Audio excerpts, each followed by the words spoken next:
Challenge பண்ணி சொல்றேங்க, இந்த ரெசிபியை அப்படியே ஃபாலோ பண்ணீங்கன்னா கண்டிப்பா தப்பாவே போகாது. இதுக்கு பொருத்தமான உரப்பு சட்னி எப்படி செய்யறதுங்கிறது வரைக்கும் இந்த வீடியோல சின்ன சின்ன டிப்ஸோட சொல்லியிருக்கேன். அதனால வீடியோவை கண்டிப்பா முழுசா பாருங்க. இது செய்யறதுக்கு 2 கப் கருப்பு கவுனி அரிசி கூட 1/2 கப் சிகப்பு கெட்டி அவல், 1/2 கப் கருப்புளுந்து சேர்த்து நல்லா கழுவிட்டு இது கூட 1 டீஸ்பூன் வெந்தயம் சேர்த்து மூழ்கிற அளவு தண்ணி சேர்த்து 8 மணி நேரம் ஊற வச்சிடுங்க.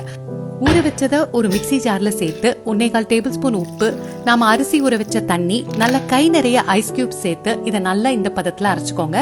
கொஞ்சம் குறுகுறப்பா இருக்க மாதிரி பாத்துக்கோங்க. இத ஒரு 9 மணி நேரம் புளிக்க வச்சுக்கோங்க. வழக்கமான மாவை விட கொஞ்சம் அதிகமா புளிக்க வச்சுக்கணும். புளிச்ச பிறகு மாவு இந்த அளவுக்கு கொஞ்சம் தளர்த்தியா இருக்க மாதிரி பாத்துக்கோங்க. வழக்கமான தோசை மாவை விட இந்த மாவு கொஞ்சம் தளர்த்தியா இருக்கணும். இதை இட்லி தட்டுல ஊத்தி 5 to 7 நிமிஷம் வேக வச்சுக்கோங்க. இல்ல முருகலான தோசையாவும் ஊத்திக்கலாம். சட்னி அரைக்கிறதுக்கு 5 வரமிளகாய், 5 சின்ன வெங்காயம், 1 பல் பூண்டு, 1 டீஸ்பூன் உப்பு, 1 கப் அளவுக்கு தேங்காய், கொஞ்சமா புளி சேர்த்து கொஞ்சமா தண்ணி சேர்த்து கொஞ்சம் குறக்குறப்பா அரைச்சு கவுனி அரிசி இட்லி தோசை கூட சாப்பிட்டு பாருங்க, அமிர்தமா இருக்கும்.